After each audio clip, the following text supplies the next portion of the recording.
now on to Demi. Okay, let's go. I would like some of those cakes. Sorry. I've been eating properly today, and I'm going to continue not eating properly today. So We can put some I'm adding more for a brownie actually, thank you. these. I just split it. That's your minute. Okay. Okay. So what exactly out of Auschwitz, I mean out of Adorno, Actually, may as well.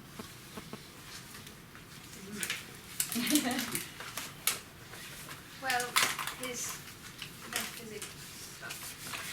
is what? Looking at what he thinks of art directly, word for word, and understanding what he means by all of that. What page are you on? Page 361 and onwards.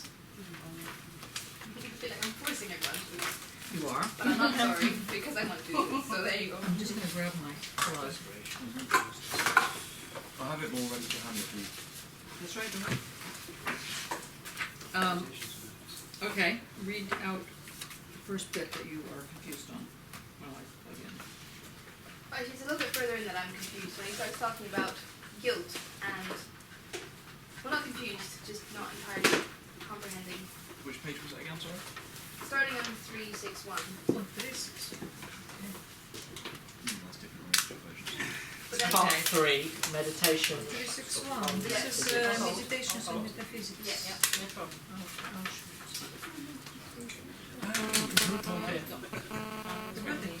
Yeah, I was in the wrong book. Okay, that's helpful. You haven't drunk yet. I do like it. Yes, you're not drunk yet. What happened? I can't even find that. I think, or this idea of self-preservation and so one of those 368. 368 now. Russian. 368.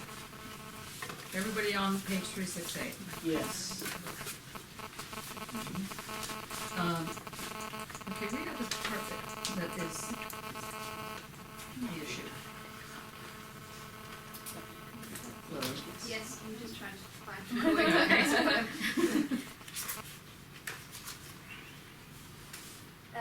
when he makes an example of Beckett and says, Beckett and whoever else remained in control of himself would have been broken in Auschwitz and probably forced to confess that frontline creed, which the escapee clothed in the words, trying to give men courage. Pardon me, is it actually the page at 368? Yeah. I'm sorry. The beginning. The first line of the page. Yeah. First paragraph. Oh, Second okay. colors. So it is still paragraph 2. Just before the Dying Day section, the last paragraph. Okay.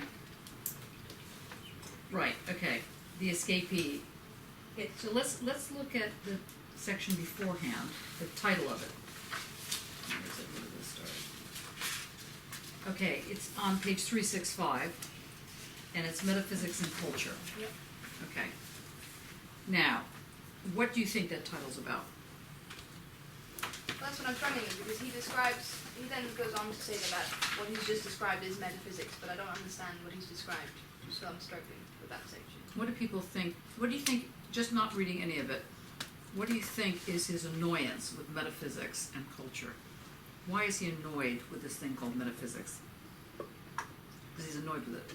And he basically says that those people that become totally obsessed in metaphysics could never withstand a concentration camp. It's not relatable directly to reality. It's separate. It's become basically reality stripped of everything that makes it reality to make it a definite thing which can't then be.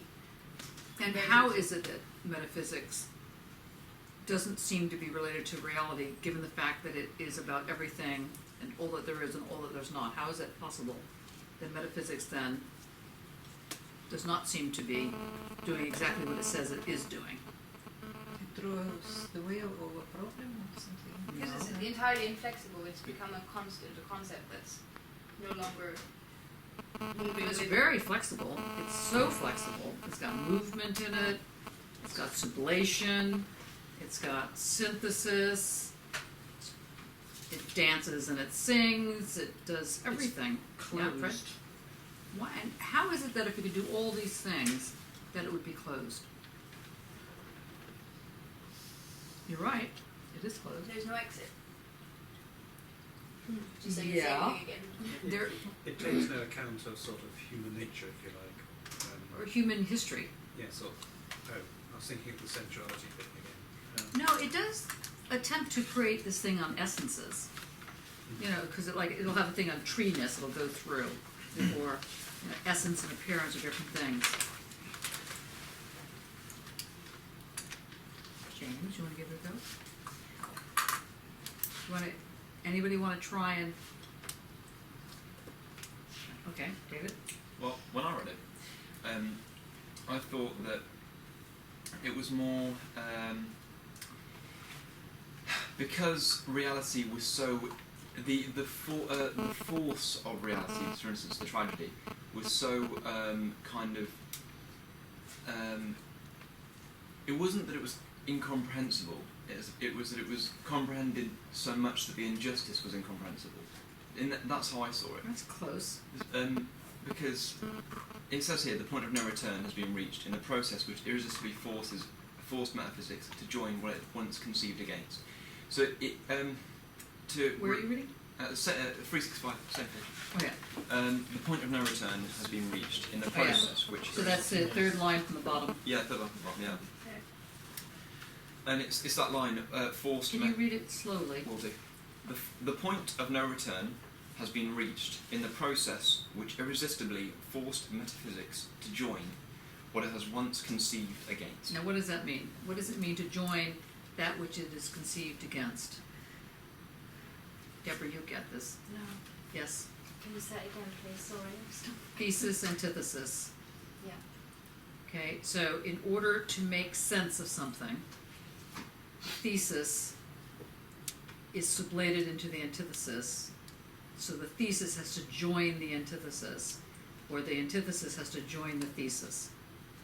Then taken together sublates, and it becomes a synthesis, which comes back around and forms a ground, right? So it's saying that metaphysics, let's instead of saying force metaphysics, let's say force the thesis to join what it was once conceived against, the antithesis. So, in other words, the point of no return has been reached in the process which irresistibly forces the concept, the positivity of the concept, to join the negativity of the concept. Hello. To become this entity. And he's saying that that was its first problem.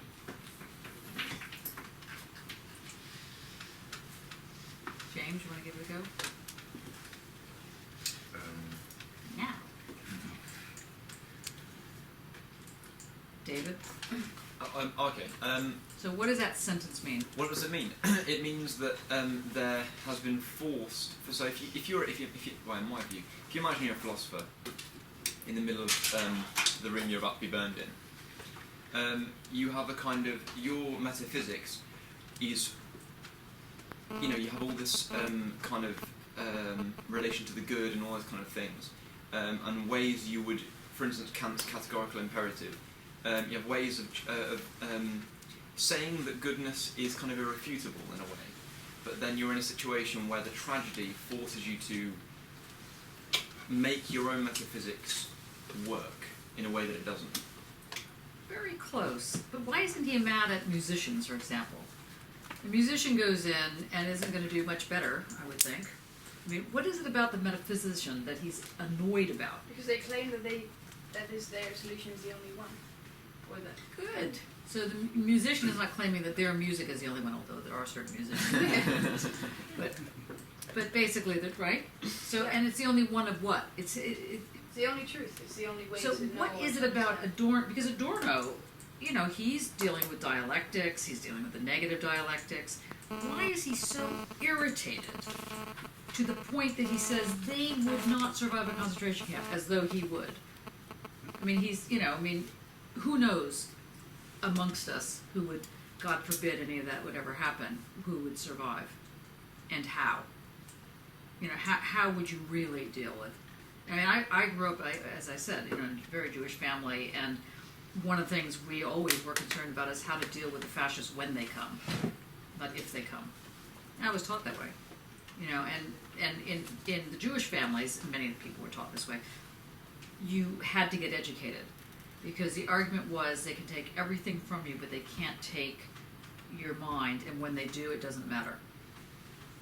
And so people were, you know, the whole book learning culture is very, you know, but there was always the view that you would be dealing with the outside, the other, or you'd be the other, the outside, so on and so forth. So what is it about this that he's mad about?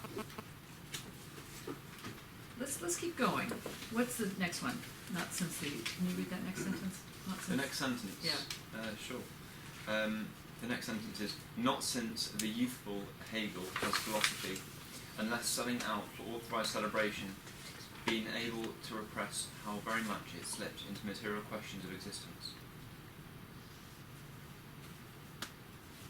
Here, you want to give it a go? Well, there is a problem of, well, there are a number of things packed in this. It's a very transversal sentence, is what I hear from it. Okay, transversal, good word. Another good Scrabble word, good dinner party word. What does transversal mean? But in this case, is that is What's I gonna say? it's not going to from A to B the easiest and the most linear, clear way. Yes, But it touches things tangentially, yes. and there are many things it's referring to. So instead of being universal, universal, it's transversal, which is to say that it goes sort of sideways, looks at things sideways, so that you know you've heard now.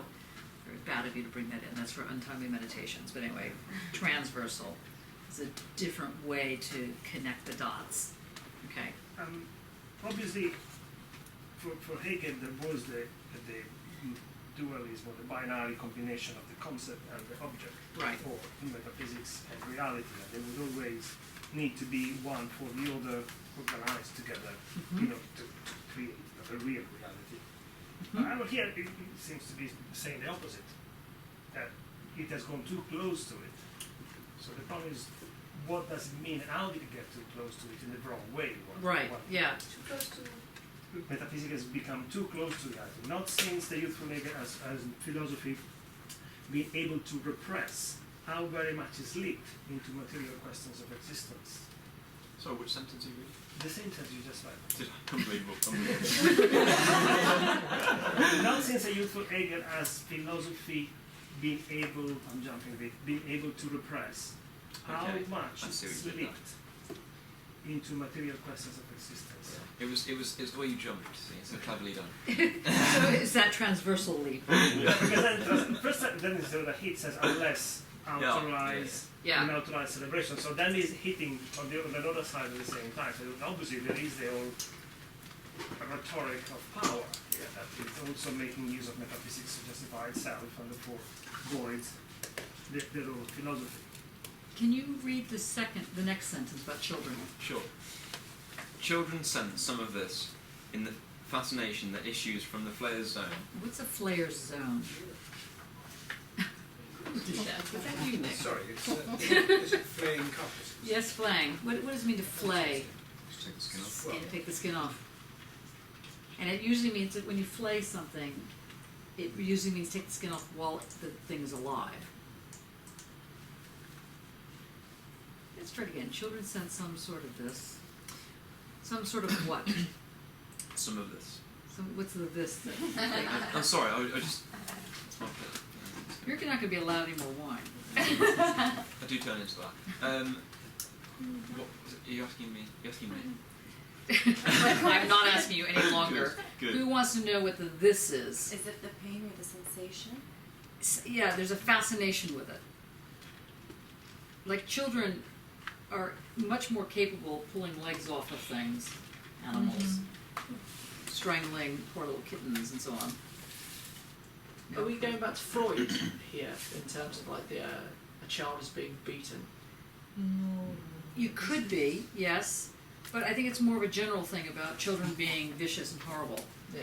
You know, I mean, I saw some vicious, horrible children yesterday. Did you? Yes, they were having a fight on the train platform, and I thought it was quite fascinating to be on the other side of the platform, literally and figuratively, in the sense that, like, I just look back at my own experience in school, and just to see this violence for the sake of Being violence, yeah. was kind of incredible. And also just the fascination, that's what they're talking about, this fascination of seeing what happens if I pull a wing off of something. Just, okay, so try it again. Children sense. Children sense some of this in the fascination that issues from the flare's zone. From Okay, now let's do it again. So, what is the this that the children have some sense of? Because this is going to now answer Lily's question. The No. the metaphysical not being So separate of. so close. Yeah, Nick. I was going to say, in children, it's something that's forbidden, isn't it? It's Yeah, but if a child is ripping things off, you know, like when I was a kid, we had to dissect frogs in school, and take out the heart and stuff like this while they were living. I had to put a pin in the brain and take out the heart. And I loved this. I mean, I was like a really sad person, you know. I thought it was so interesting, and most of the kids could not do this, and I basically helped them. I did everyone's frog, you know, because I just was fascinated. I just thought that is so incredible. Now, it is possible that I was secretly a malicious, horrible sadist, but in fact, I was also just fascinated, and therefore, my ability to relate to the pain of that animal didn't exist. It just didn't exist. I was much more curious as to what was actually happening sort of intellectually to this. And that's what he's saying about speculative philosophy. It is ripping the skin off. People are dying left, right, and center, but people are not seeing it because they're more fascinated with the coherency of the logic. So he's saying children sense some of this. This that they sense is the ability to be able to cut open frogs' hearts and not think twice about it at the age of 6. Or whatever else they might be up to. No moral position. Just the. So I'm not talking about children that are fighting wars right now. I'm not talking about the ones that are, you know, already think that they're doing something correct. I mean the ones that just are fascinated by this. You know, that, you know, had things been different, I probably would have gone into medicine, because I just found it, I still find it just fascinating what happens with the human body when you look inside it. You know, I just think that's just amazing. I would be one of the few people that doesn't throw up if someone was, you know, so I should be there on a car accident or something, because I'm very good at these kind of things. I just find them, yeah, okay, right, X, Y, Z. Very, like, straightforward. Now, there's a certain amount of, that's slightly different as an adult, but as a child, when you're fascinated by it, that's what we're talking about, the fascination. So it could be about Freud in that sense, but it's more about this, you're talking about in terms of trauma, and he's not talking about it like that. He means that there's an anesthetization that happens, where you can talk about violence and not be, and then, you know, I don't know, have our wine and our brownies. You can, you know, that there's a certain kind of distance that can happen. There's a childlike curiosity. And he's saying children sense some of this in the fascination that issues from the flayer's zone, from carcasses, from the repulsively sweet odor of putrefaction, and from the opprobrious terms used for that zone. The unconscious power of that realm may be as great as that of infantile sexuality. So in that case, right, the two intermingle in the anal fixation, but they are scarcely the same. Just like throw that in. So that's very important. It's just this obsession, you know. We're not even obsession. It's just this need to look, this need to pull apart, and not even need is even also too strong. So it's not like the Hegelians are needing to do the Curiosity. It's a certain type of curiosity. It's a curiosity that is a distanced form. So like Foucault, which we'll find out about next semester, Foucault speaks about a thing called parrhesia, Parrhesia, parrhesia. And parrhesia means telling the truth, means a truth-telling, where you put yourself into the situation. So, and things fall as they will. And so you might get harmed in the kind of truth scenario. Whereas this is much more of a distance type of thing, where somehow you're numb. And it's not even a numb from being, trying to dampen down repression. It's just not there. Have you ever come across people like that? Children like that? Like the ones across the train? Even your own children? Or even your own, what? I think I was like that. Probably. Most children are.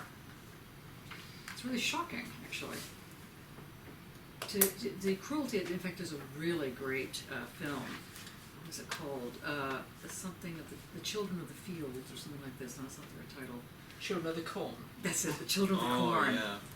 Fantastic. So if you're ever thinking about having children and you're wavering, don't see this film. Okay. This film is going to put you off for life. Yeah, Children of the Corn. Okay, are we getting somewhere in this? The end of the paragraph Yes. has something that is worth Yes. pointing out, because it rejoins. He rejoins his former thought. It's Like a braid. He's like, you know how braiding works, it's like 3 strands. And you braid them together and you come up with this kind of braid. Sorry. You come up with this thing that looks like a long thing.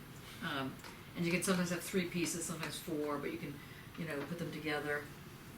Let's say you have, so you can do like one behind the other, and then you can do the other behind the other, and then you can do the next one behind that one. That takes 4 strands, and eventually you can have basically what looks like kind of a keychain. You can make it like a keychain with 4 strands, and it makes it nice and thick. We used to have to do this at day camp. It was a military camp. Anyway, we learned how to make these chains out of what they called gimp, which is a really scary thought. Okay, only now do I think about that. But so he's weaving these various things, this kind of long. He's weaving these things together, and he ends up with the initial point. So go on. I'll go into the paragraph when the sentence starts. The man who managed to recall what used to strike him in the words dunghill and pigsty might be closer to the absolute knowledge than Hegel's chapter, in which readers are promised such knowledge, only to have it withheld with a superior meaning. What does mean here? Mean. What does a superior mean? Promise. Yeah. Like it's just like this kind of, just you've been around people that present themselves as know-it-alls, and so you don't really question it because they seem like they do know it. So why should you question it? That kind of thing. He's saying that. Yeah. The integration of physical death into culture should be rescinded in theory, not, however, for the sake of an ontologically pure being named death, but for the sake of that which the stench of cadavers expresses, and we are fooled about by their transfiguration into remains. Remains, to me, is the key in this, because I associate it to the object that does not go into its concept without meaning a remainder. But then that remainder here is specified in a completely different way. Yes, that remainder there means a human body, a human being, a being. And then one can jump back 3 or 4 pages. Where is it on page?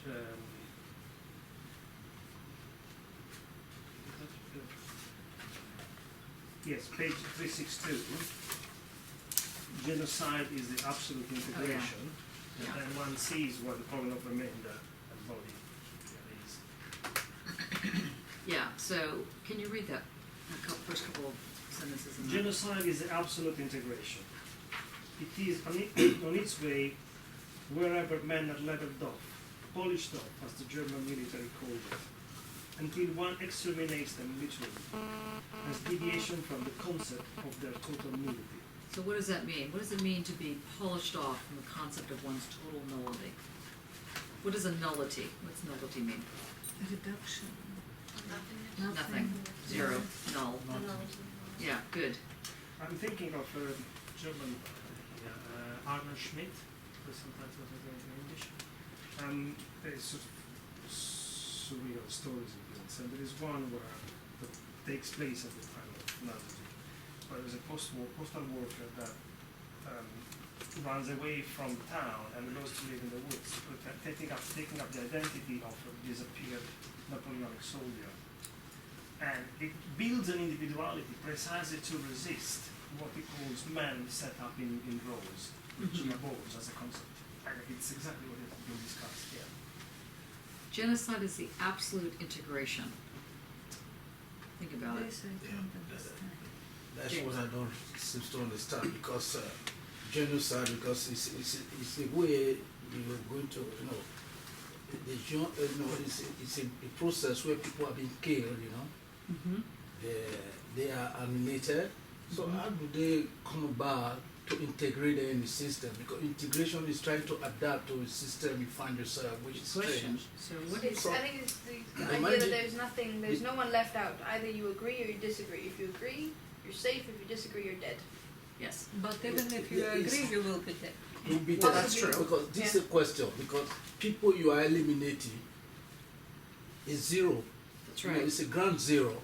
Nobody exists because they are not part of the system. Yes. Okay, for the fact that they are not part of this system, how come that word integration is a question mark for me? Because you integrate people, you feel they are, quite strange, quite different from you, to be able to adapt to the system existing. Because he's not chosen that word by accident. Yeah. So he's saying genocide is the absolute integration. It's the absolutes thing, but yeah. And the word absolute is just that those that are not part of the system have to go. Have to go. So those who remain, they are the absolute. They are the So system. remain there. That's So right. that is the word. Because the word absolute integration, that means if you are red hair, you have to be different from the brown hair. Yes. So if the brown hair in majority, either you join us, you go away. The fact that something distinguish you from those that are part of the system, you have to go. So Yes. you are eliminated. Yes. I think that's the point. But why call it integration if Yeah. in fact they're talking about killing millions and millions and millions of people that don't fit in? Why call it integration? Was that the term used by the Nazis? They didn't use integration, they used final solution Yeah. or solution. It's not even only the Nazis, even the Turkish use it against the Armenians. Even it happens in the 19th century in Rwanda also. Mm-hmm. And, So- and how would, Perhaps because it's not possible to integrate. Because the word integration is still very in use today, everywhere, There is because 3 lines below. yeah, The next sentence continues. okay, Auschwitz confirmed the philosophy of pure identity as death. so what does that mean then? They're trying to kill an identity. Yes, Or is- where'd that voice come from? Yes, yeah. continue. So they, in terms of integrating, I think they would just keep on dividing it until it's completely gone. Mm-hmm. So why would that be considered integration? Fred?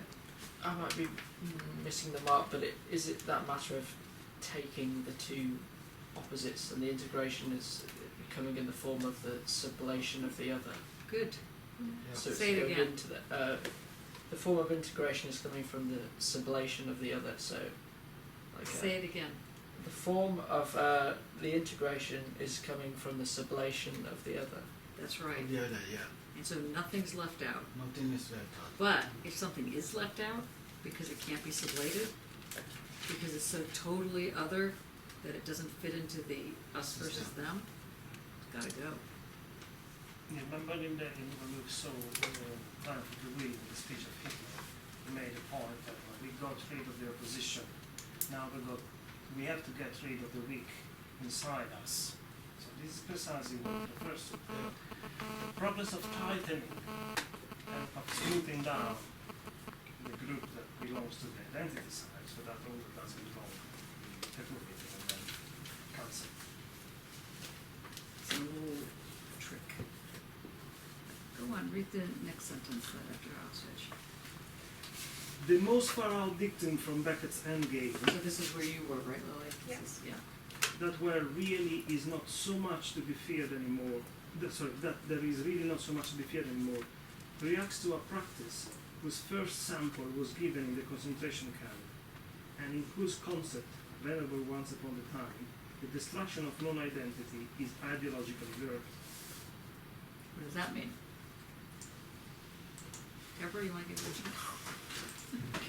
What, has anybody ever read any Samuel Beckett? Yep. What do you think of Samuel Beckett? Very depressing. It's a tiny bit depressing. Defeated. Well, no, it's not. Really. But it's, yeah, hard to describe. But I think it is defeated. What's your, think of one title and tell us. Well, Endgame Okay. is, you have the impression that you're looking into a short segment that repeats itself on loop forever, and nothing ever changes, and it always continues, and there's no point left in existence. So you're, characters that are caught in what could be the end game, but repeats itself forever. So there's no solution. There's nothing can change because they're stuck. And so why does that infuriate Adorno? Why does he basically say that view is exactly the kind of view that'll get you killed in a concentration camp? You will never survive a concentration camp. Now, I don't know who amongst us who could survive a concentration camp. I'm not suggesting that we're both this, yes. What does he mean in terms of survival, though? Does he mean physical survival of the body? Or And is mind. Or does he mean, yeah, Both. both? Okay. In fact, probably, if you had to, not that we're dividing mind over body, but if you had to, that the mind is intact. Yeah. You could chop off a couple legs and an arm and be in a wheelchair and, whatever. I mean, the experiments that went on with the people, taking out organs and stitching them onto a leg or, something like that, just horrific things. If you could survive that, literally, if you can survive the psychological trauma of that, then you could pretty much survive anything. But the question is, why do you want to survive? Why survive that? But that brings in self-preservation, I think, and if someone were like Beckett, I think, what I've understood from this is if someone were thinking as Beckett does, then that guilt of self-preservation doesn't allow you to live, so. No, that's it. I believe the census doesn't say it doesn't criticize Beckett so much. The most far-out dictum from Beckett's endgame, that there is really not so much to be feared anymore, reacts to a practice. So the dictum of Beckett reacts to a practice whose first sample was given in a concentration camp, and in whose concept in the practice, venerable once upon a time, the destruction of non-identity is ideologically lurking. I think it's not saying that Beckett would Well, it's the not same, survive. what he addresses. Because what I was Beckett thinking addresses. when you asked when you think of the line of Beckett, I was thinking of the end of the trilogy, Banana Dies, where he says, I must go on, I can't go on, I must go on, I can't go on. So the closing of the circle, the sublation is precisely what is not possible there. Mm-hmm. And he's alive, but he's almost not alive, he's completely paralyzed, he's on the floor, his legs are no longer working, he can't move, he can't even play the game with pebbles from pocket to pocket, all these repetitive things that are full existential and meaningless, but are now signs of life. And yet he still has this intention, which cannot be fulfilled, but the intention is there. Mm-hmm. So it's not, what I always heard with is somehow reaching the ultimate degree of survival. Yes, I think you're right about Samuel Beckett. I think Adorno's not right about Samuel Beckett. But I do think that he's saying in this that Samuel Beckett, in the interpretation that I, Adorno, are giving, Oh, okay. Yeah. I'm seeing it very much that it's so depressing that there's no sense of hope. Is there no room for change in, is he criticising Endgame and that way of looking at dialectics? There's, philosophy doesn't change anything. Yeah. So is that why he wouldn't survive? Because there's no hope for something to change? Because there's no in real dialectics? change. just It's like the more things change, the more things remain the same. And how many times have you heard that? And, you know, it depends on where you are in the cycle, if you think things are good or things are bad. The more things change, the more things remain the same. Well, it's fine if things are really great. And so while you go into your low period, but then you come out and you make the mark at the happy period, that's good. But if you're in the happy period, but then you go into a low period, and that's where you put the marker. So no matter what happens, you always go back to the dead zone. That's what he's saying. The philosophy that you go back to the dead zone is what he's criticizing. He's saying put the marker somewhere else. Learn how to put the marker somewhere else. And how do you learn how to put the marker somewhere else? Because Adorno's not saying that there's not horrors in the world and you shouldn't get depressed. Through negative dialectics, rather than using dialectics, using negative dialectics. And how does he literally suggest this? Good question. Is it the A word? A word. It's a very tiny word. Art. Yes. Oh yes. Oh yes. Oh yes, I that. love it. Or that elusive thing. Yes. And why? Why does art do that? Or what is it about art? We had this little bit of a discussion today. What do you think it is, Julie? It's connecting with something outside of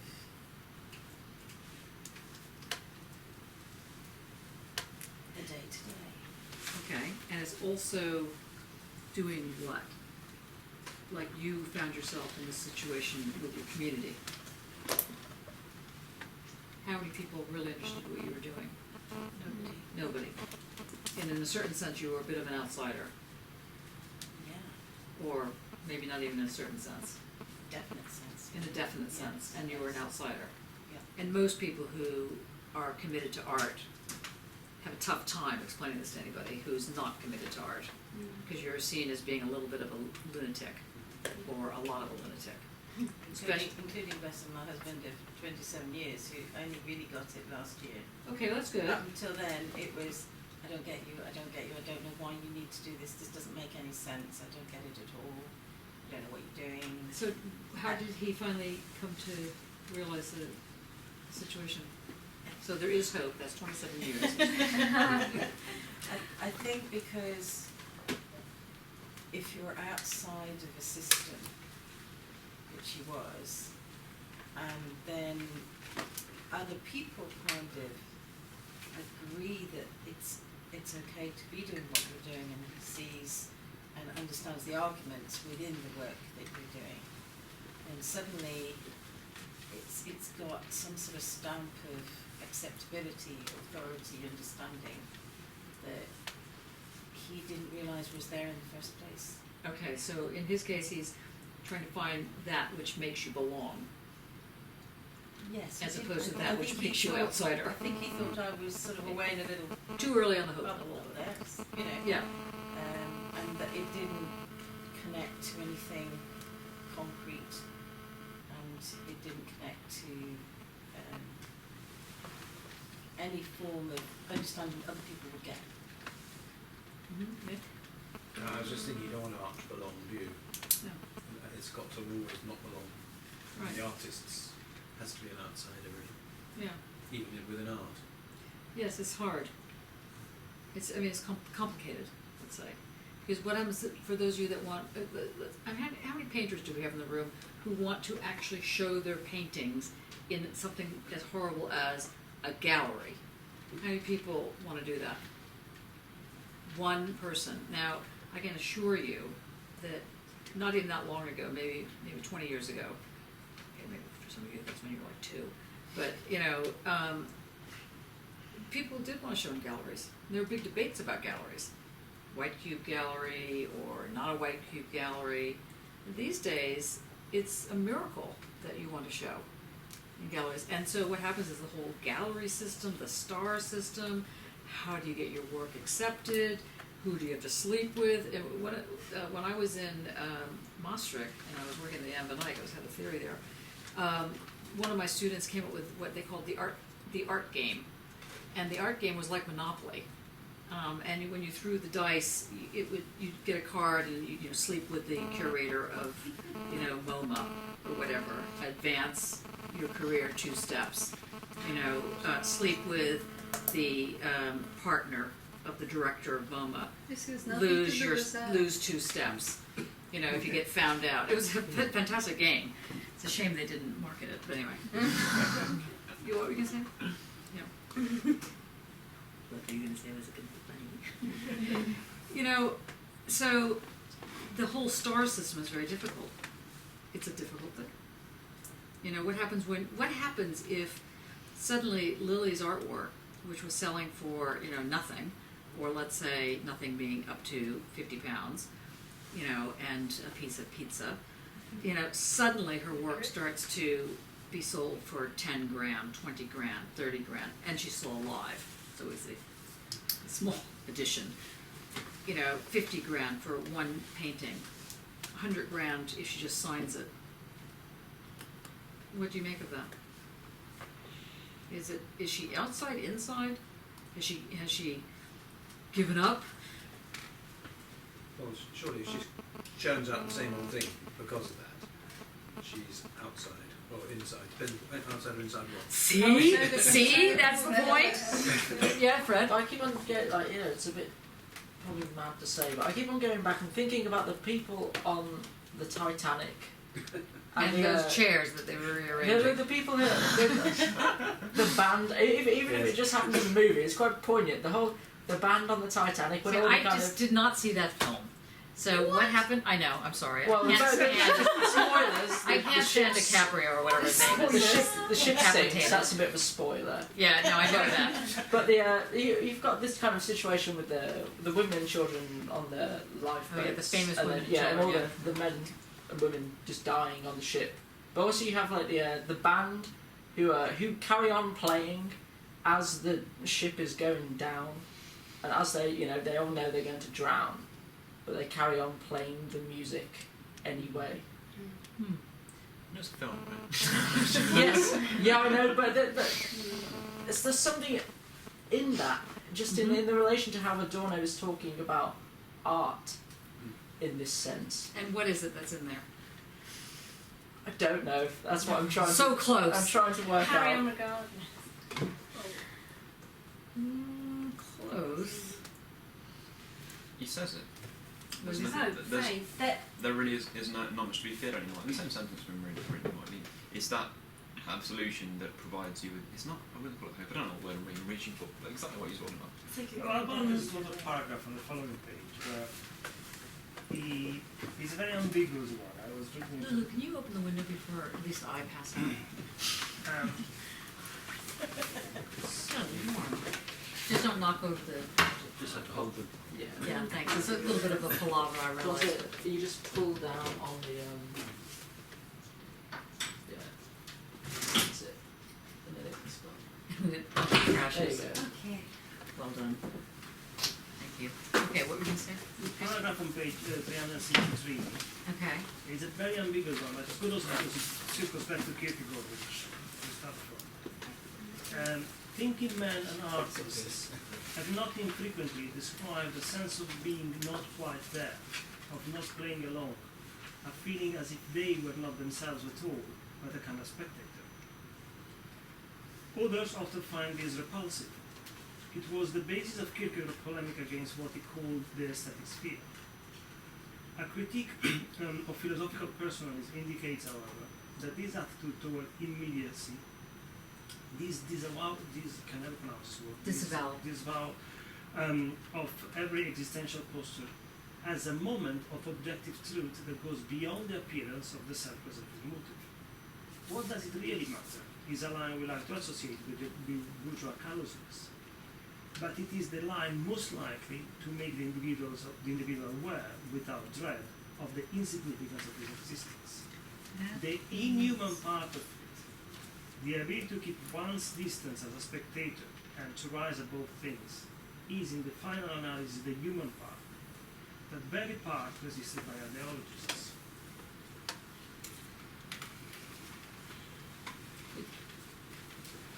Good choice. what does it really matter? I remember when I was doing my PhD, and like all of you, if you're not coming from money, and myself as well, I mean, I had a grant, but the grant I paid for, nothing. And I was working on democracy at the time. I'll never forget this. And I had no food, and at one point I didn't have anywhere to live, and I was sort of walking in the streets, and I just thought, this is ridiculous.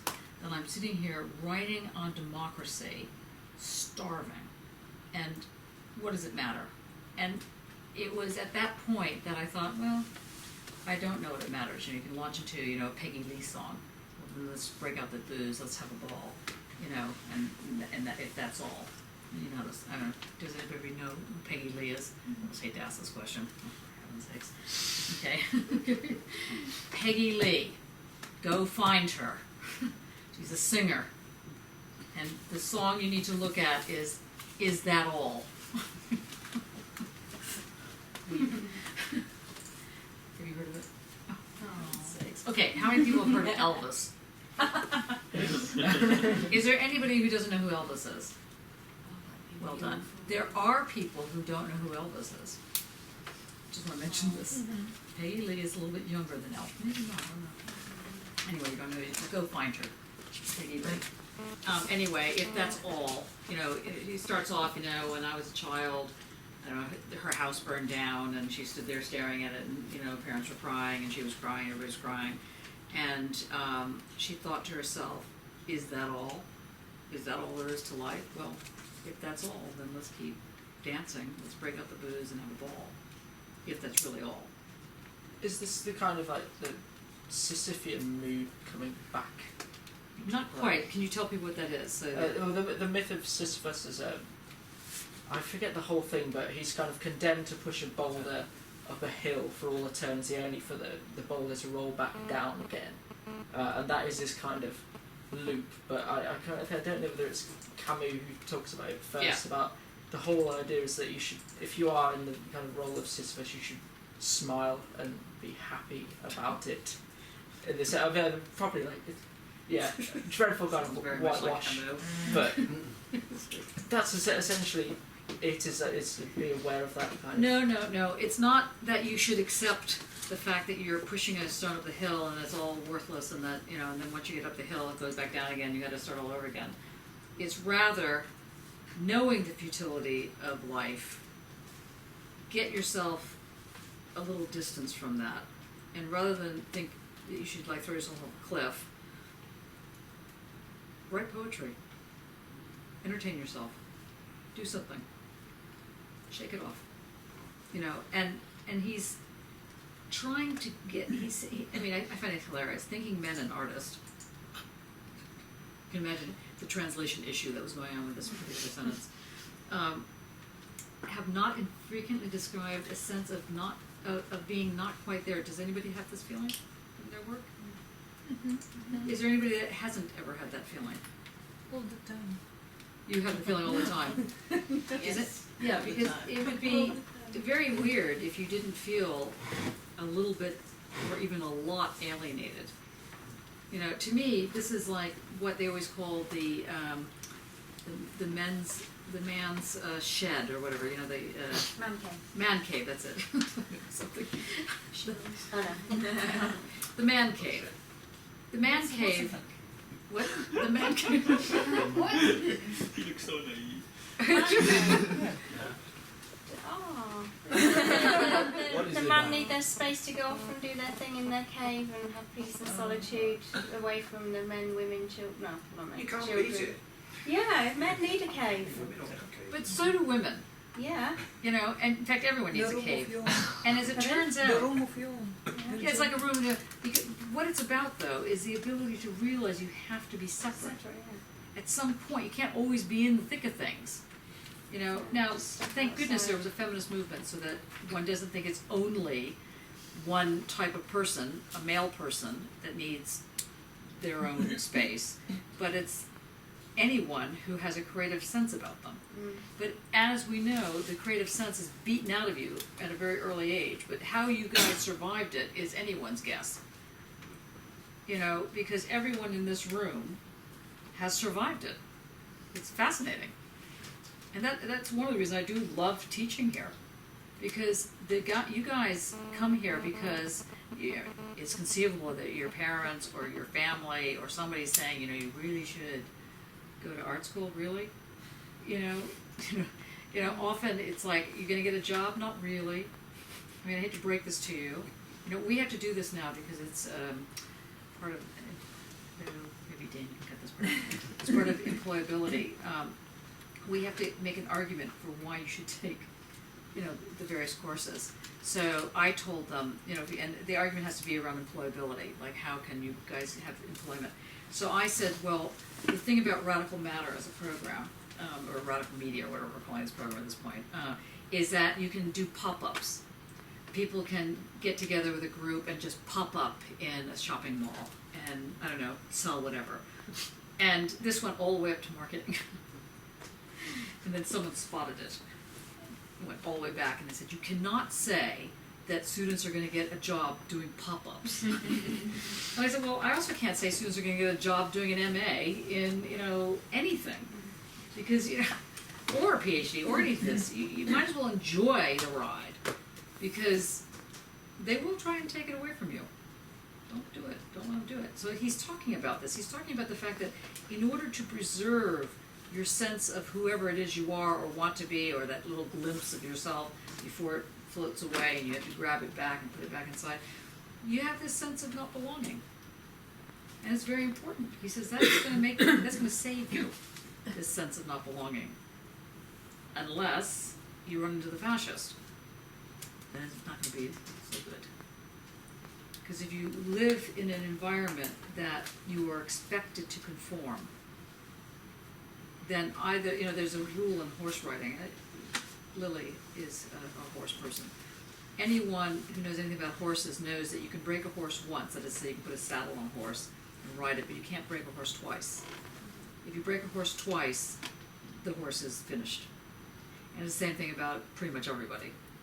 You can break someone first time, that's like one level of repression, but this torture and horrible types of repression, it's very hard to come back from that. Can I ask, with a horse, if it's already broken, how you can't break it a second time? Surely what I'm asking is, I don't ride horses clearly. What would constitute breaking it a second time? Breaking its spirit.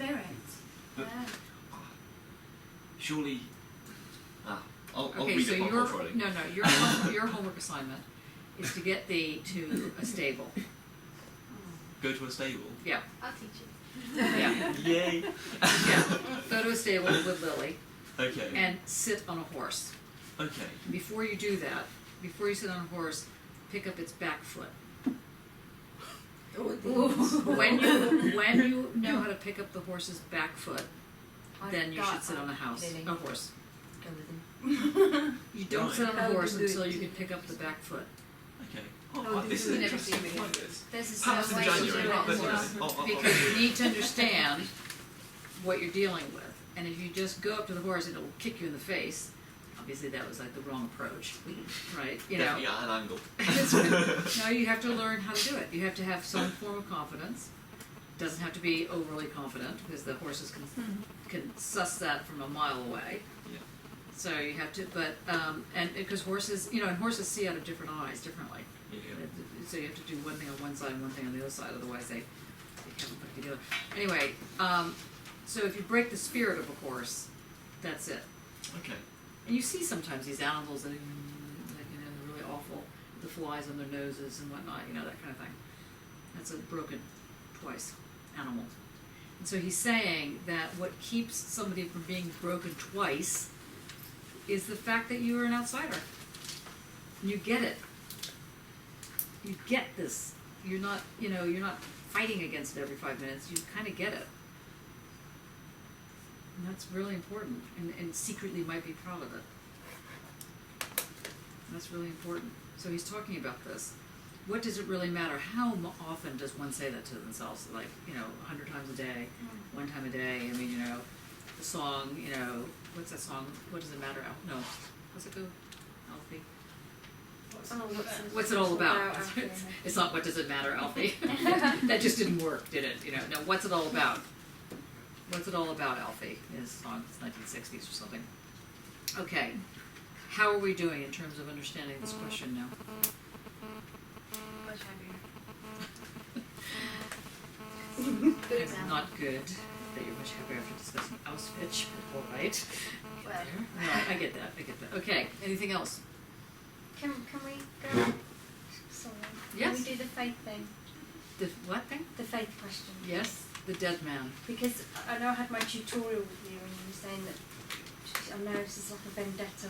Because I'm up at 7 reading it, so sad. You're saying that Oh, it's she's- fantastic. I know it's I'm reading lots of things, so, and they're conflicting.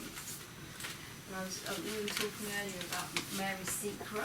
Yeah, And we're now on the dead man. We're on the Dead Man, How many sorry. people have read the dead man? I've found a fantastic Vivo, is it? Vivo, I can't remember. Of Vimeo. American students that reenacted that as a video. Wow. It is. Can you send the link? I will. It's fantastic. So Yeah. visually, it was. It made me understand the story more to Oh, some good. extent. So I'm trying to break it down and Mhm. decipher what it is. Is it on YouTube? No, Vimeo. Yeah. Yeah. So the secret, because I know you were saying she's got a secret, and I had to give up something to. And I was saying that you also are like Mary. God, I hope not. In a way, but yeah. Most of you here are like Mary. So I would say probably all of you here are Mary. Yeah, because we're artists, and I think an element of that. When I'm reading The Gift of Death, there's a paragraph, there's a section in there that I think relates to the secrecy of our artwork and Mhm. everything, which is good. But I was thinking more that she had a showable secret, like she's a prostitute or something, or trying to read too much into it, or that Dead Redwood is God and it's the death of the religion. And I'm trying to break it right down to the secret is that maybe she's witnessed the death of Edward, and that's the unsayable, and she can't. No one's doing it. See, I'm thinking What all do you sorts of think the things secret- like you're doing the the secret. secret is something a little bit more kinky that happened at the death of Edward. But that's just my warped mind. Well, it could be very kinky, and it could be something that happened, but that's not what the secret is. Is it the secret is the fact that she's got something that she witnessed that's unsayable, that she can't. Why does she have to have witnessed it? She witnessed the death of Edward. Why does she have to witness anything to have a secret? Is this paragraph? Yes, this is read the paragraph again. This is the same paragraph that we just read is literally the secret page Okay. Sorry, which one? 363. in 363. negative dies. 316. Okay, so thinking men and artists have not infrequently described a sense of being not quite there, of not playing alone, a feeling as if they were not themselves at all, but a kind of spectator. Others often find this repulsive. It was the basis of Kierkegaard's polemic against what he called the aesthetic sphere. A critique of philosophical personalism indicates, however, that this attitude toward immediacy and this Great. of every existential poster as a moment of objective truth that goes beyond the appearance of the self-preserving motive. What does it really matter? Is a line that we like to associate with bourgeois callous, but it is the line most likely to make the individual aware, without dread, of the insignificance of his existence, the inhuman part of it, the ability to keep one's distance as a spectator and to rise above things, is in the final analysis the human part, the very part resisted by its ideologists. Now, instead of rising above it, Mary sinks into the quagmire of it, but that's still the same as rising above it. If you turned it upside down, she'd be above, right? So don't think that you have to become a saint. Okay. The kinky stuff Yeah. you're talking about is not so much she's witnessed it, but she's taken it on, Okay. but it's given her a distance. Oh right. Okay. Yes. There it is. Ding, I love it when that happens. ding, ding, Yes. ding, ding, put away. Well, that worked Yes. for you. Thank you. Okay, yeah, There it right. is. I don't know, that just talking about that. It's kind of putting Quiet. Deborah's got it. It might be We'll all go home now. interesting to watch Lars von Trier's What'd you say? Nymphomaniac. Wait, hold on. The Last Vomitarium. No, That's the big Lars von Trier. It's a Lars von Trier. Okay, yeah. right. Okay, the director. Yeah. Okay, right. Okay, sorry. I'm with you now. Nymphomaniac. Yes, yeah. Which is just kind of like, just saying about. She's not a nymphomaniac. No, but Just saying. sinking into the kind of the quagmire of it, I'm imagining is this. No, don't watch that. No, she's Have you read submitting it? herself. Yes. Have you read The Dead Man? Have you read The Dead Man, Fred? I read it once, but Okay, so yeah, you get But a long time ago. yes, it was a while ago. I Yeah. think when I saw, yes, it makes sense now when I saw that video. I will send you the link. Okay, send It's it all very- to us. Yeah, it's Send it very. to everyone. Can I ask a really the most stupid question? Because I read this thing. You can, as long as you don't preface all your questions by asking if you can ask a stupid question. The stupid question is, at the end, when the guy catches sight of two hearses, what is that last bit? In simple terms, I don't mean the clever bit. What is actually happening? Because I actually read it going, what the fuck? Like, Why don't you read it out loud? the Count caught sight of the two hearses going to the cemetery, one behind the other. The vehicles are going along across the plain. He hissed his teeth. She had me. He let himself slip. A dead sound momentarily disturbed the water of the canal. He's Yeah, go on. Please do. is he become Mary? So he, No. No, bad. It's, Okay. It's good, it's bad, it's good. just yeah. I don't know. No. He sleeps in dead zone. No. What's with the Count? What's the story with the Count? He's The small person. he's the dwarf. The Yeah, dwarf, yeah. yes. Politically correct. That's what it's called in there, isn't it? Yes. And how is he described? What's the story with this guy? Slightly He's evil. evil, grotesque. He's evil, he's type, one of these bit horrible devilish. guys, male and female, that are like sexually gross, Yeah. that, are just, they're stalkers, they're horrible. He's got money, he's a count. And Is that the bourgeois significance? no, don't. He's just an evil, horrible man that at that point they did not have sexual harassment laws when Bataille was writing this. So Mary got one over on him. Read the line again about the teeth. He hissed between his teeth. She had me.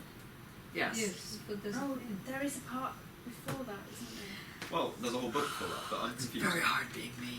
Oh, you know this stuff. No, I actually don't know this, so I'm asking. No, okay, now put your sexual hats on.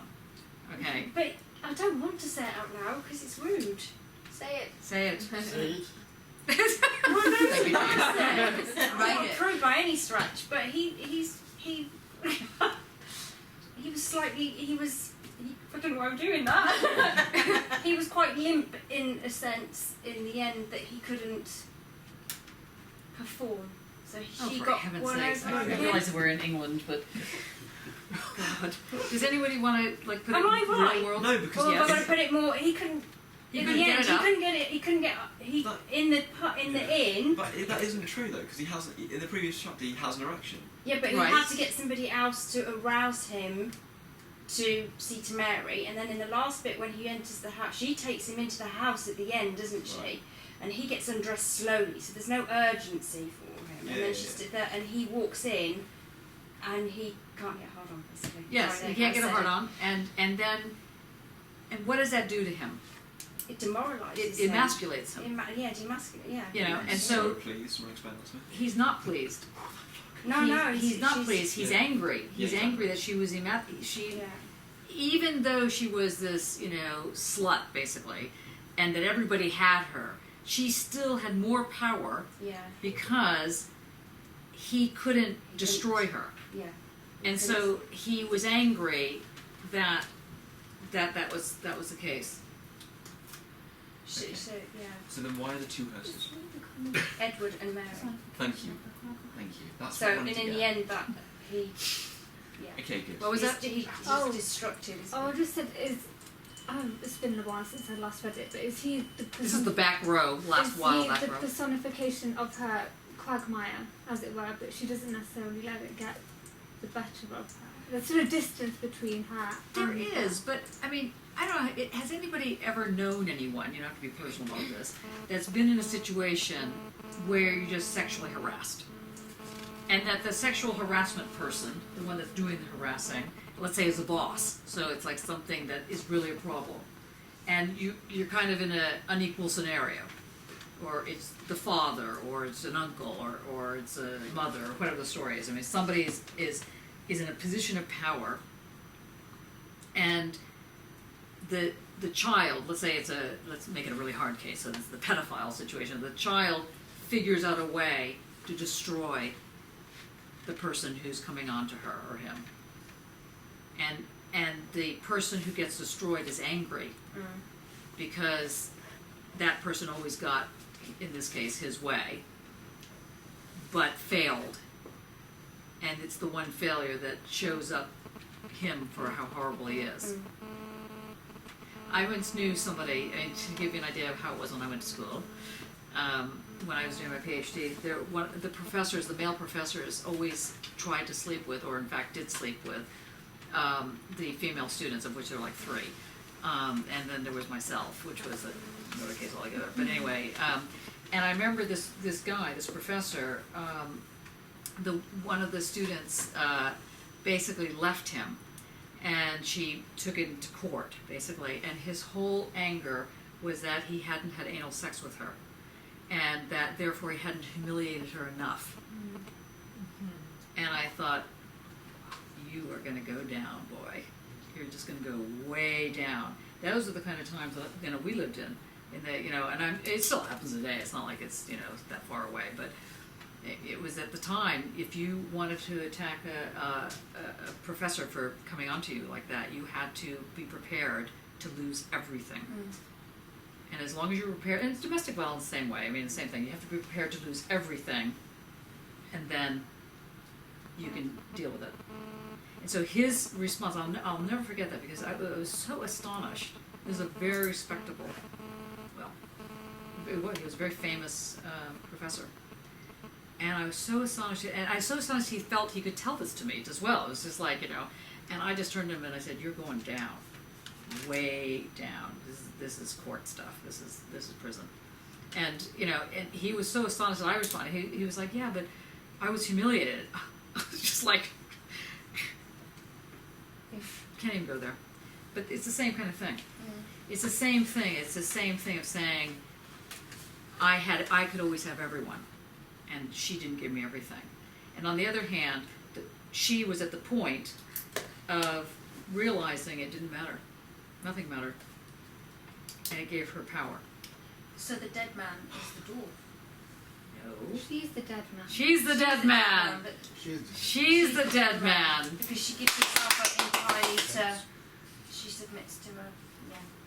Because she just doesn't care. Look at her behaviour. She just doesn't care. Yeah. Because she does nothing. She So the doesn't- dead man is not Edward, and the dead It's her man, spirit, like a it's broken horse. Mary. Yeah. And in being the dead man while she's alive, it gives her some power. Yes, Fred. I'm now thinking of I can't remember. Of a what page. joke. No. I can't remember what page it's on in here, but I'm thinking of the passage where Adorno says that he talks about being in the position of the man who should have been killed 20 years ago, and kind of missed his appointment with the gas chamber. Mm-hmm. So is that Adorno, from that sense, is also dead? Yes. Well done. The back row. Doesn't say anything. We got the back row. I was included. Yeah, that's true. Yeah. Lulu's also in the back row, so the whole back row's doing right. Yeah, the back row did well today. Yeah, that's right. And what did Adorno do that was so heinous that he should have gone and didn't? Is this? I mean, there's the survivor's guilt issue. I mean, have you ever been in a car accident or been in a war or been in anything that, you've seen horrific death and destruction and you survive? A lot of times is like, why didn't they take me? Why did they take the kid? you know, that kind of thing. So, what was his issue? He didn't save Walter Benjamin. Yeah. Not so good. So, in a certain sense, all the things he's accusing the Hegelians of, in a certain sense, he's actually angry at himself. Because at the end of the day, he and Horkheimer said no to somebody who was in trouble. And he said no because he really didn't think Benjamin was all that bright. And you can imagine if somebody handed you, well, maybe you can't imagine this, but think about it. If you're used to teaching or being in a situation where everything is, you know, T's crossed, I's dotted, and someone hands you a pile of notes, you know, it's kind of like Piglet of Snoopy. But isn't that just the opposite of everything he's saying Yes. to do with metaphysics? Yes. Yeah. Yes. And so even Adorno wasn't able to sort of come to terms with a lot of this because, as it turns out, he was human. But it was a problem. And he never forgave himself. Which is, you know, something. Yeah, but it's, yeah, it's very heavy. In fact, and of course, you know, I think I told you this before, but maybe not. He always had very radical students in his class because, you know, he was the radical guy. I mean, he was you know, and when, and as the story goes, when the Vietnam War was on and the student revolts were going on, he was totally flipped out because he saw the peace sign as the Heil Hitler sign because everybody's going like this to each other. And, you know, and he didn't see any difference between doing this and doing this. And so when the students in his class called a boycott, they of course boycotted his class. It was so furious with them that he called the police on them. And the students had a complete, maybe I got the story backwards. Do I have the story backwards? I don't know the details, but it was. It's something that- It was a, it was a knot. Yeah. And he had a heart attack and died when the police showed up. Because the students saw him as a traitor. They couldn't believe that Adorno had called the police on them, which is kind of unbelievable. But anyway, you know, so you know, Yeah, she died. died by a heart attack. That's pretty impressive, isn't it? On the spot, so to speak, or, Well, pretty much. or during the next couple of years. No, he had a heart attack and died. I see. Yeah. See, take philosophy very seriously, or it'll take you.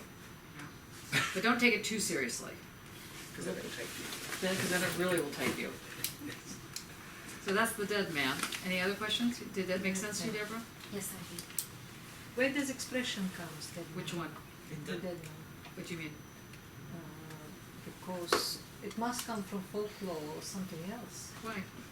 Oh, I thought there should be some connection. But if I called it the poet, it wouldn't necessarily mean that it was coming from somewhere else, right? Why not dead woman then? It's too. Right. Because of the misogyny that happens in language. You know, or they could have said dead person, I suppose. But yeah, dead man is the word that they used. In fact, I just had my article accepted, the Encounter one, in the Journal of Delusion Studies, which was great. And the editors wrote to me and they said, you know, you go by Johnny, so do you want to be known as he, as she, as it, or they? I was like, I do not have a problem with myself being female. I have a problem with the rest of the world's version of what it means to be female. That's my problem. You can call me she. And besides that, I always love it, you know, like, especially, you know, when we had caregivers for my mother, who was very ill and then she died, but we had caregivers, they were very formal with me. This was in Washington in the South, and they would call me Miss Johnny. So that's so great.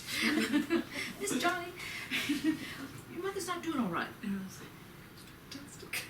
No, I don't mean about my mother. It was really great. I'm not sure how much time we have left, but I have a question. Okay. Relates to my, but I'm not sure if I'm being selfish. So my class. No. Yeah. Regarding the faith question, there's a part in Adorno, Derrida, and there's a kind of bit that I think I've read that many times. I don't. Have you ever done this? Never. Okay. Well. Okay. It's on page 25 of Derrida's Gift of Death. Okay. And I get the latter. I get the mid to rest, but the first bit seems to throw questions over my head. It's this sentence: the inadequacy of the thematization comes to rest on the threshold of responsibility. It doesn't thematize what a responsible person is, that is, what he must be, namely, this exposing of the soul to the gaze of another person, of a person as transcendent other, as an other who looks at me, but who looks without the subject who says I, being able to reach that other, see her, hold her within the reach of my gaze. It's that bit. The inadequacy of this thematization. Now, what's the thematization? He's referring to the quote above. B. That is why, on the other hand, although inscribes his ethical or legal, he manages to outline something of what remains unthought in Christianity, whether ethical or political. The Christian consciousness of responsibility is incapable of reflecting on the Platonic thinking that it represses. Okay, let's skip all that. This is how you read philosophy. Sort of like they do little skips. Best place to read philosophy, incidentally. There's two really excellent places. Bathtub, loo. I'm serious. You can have serious concentration, probably in a tent as well. In Enderby, isn't it? Is it who's the author? The chap who sat on the toilet and wrote poetry, and if it wasn't any good, he just threw it in the bath, and eventually it was flowing out of the bath, and it was poetry. How lovely. And, So cool. and then I don't know, he married someone who was after his money or something. She came and sort of had it all published. Inside Mr. Enderby. Sorry. Okay, so the quote that he's talking about is, he says here that the author he's referring to, in the final analysis, the soul in Christian mystery is not a relation to an object. Okay, good. However elevated, such as the Platonic good, which implies therefore, such as in Platonism, where the soul is the relationship to a transcendent, but to a person who fixes it in his gaze while at the same time remaining beyond the reach of the gaze of that soul. So, okay, let's just cut to the chase there. So the soul, if I say, do you have a soul? Or you have no soul? Or, that kind of thing. I do not mean you are without music, although if you were in New York, that's what we'd probably mean. What does it mean to accuse someone of not having a soul? Be cold, heartless. Heartless, Without evil, feeling. all those kind of things. It's some form of morality. So it's this mysterious object that it's called the soul, but the soul isn't really an object, and there's all these discussions for years and years and years. And so Derrida is saying, it's all very interesting, but the way this has been posed, this notion of mystery, is incorrect. Because Christianity goes to the soul to try and resolve the mystery, when in fact it's a secret he's talking about. Okay, so he's saying the inadequacy of this themization, the one about the soul, comes to rest on the threshold of responsibility. So he's saying that when people start asking about this thing called the soul, they start saying evil, not evil, and it's wrapped up in this question of responsibility. And in fact, Christianity doesn't thematize what a responsible person is, that is what he or she must be, namely this exposing of the soul to the gaze of another person, of a person that as transcendent other, as an other who looks at me, but who looks without the subject who says I, being able to reach that other, to see her, hold her within the reach of my gaze. So he's saying that, well, what do you think he's saying before I translate it? Or have we lost everybody? I think it's saying that to be responsible, you have to be responsible for the other and before the other, and not being responsible as it is known to be responsible. Good, excellent. So you have to, in order to be responsible for another, you have to enable the other to be whoever they are, to transcend your version of them, and they become who they are, but in the Platonic sense, and this is from Foucault more than Derrida, but in the Platonic sense, the other is reflected in the eye, like you are reflected in the eye of me, and therefore I give you a sense of yourself. This is the orgiastic fact, maybe it's mentioned in the Derrida, but Did you say, is it the orgiastic fuck? Did Did you say that? fact I like it. God. Yeah. Which I think is similar. Similar, different. No, it is saying, I mean, maybe it's also saying that, but it's trying to get at the fact that, oh, almost done. Hello, I'm in the middle of the seminar. Okay, come. I told them I have a seminar. They said, anyway, it has to do with, if you are, you know, remember the third thesis on Feuerbach? Who is it that educates the educator? And the answer was the pupil educates the teacher, as it were. But the way that works is that I hold you, I reflect you back to you, so that you can see yourself more clearly. Okay, that's what he's saying. He said, and that's my responsibility as a professor to do that. My responsibility is to see what is good in you, or what's intelligent, or whatever the story is, the soul he's talking about here, and reflect it back to you so you can see it, because you can't always see it. That's what he's saying there. He's saying, but unfortunately, the way it's written in this Christianity thing, it's not happening.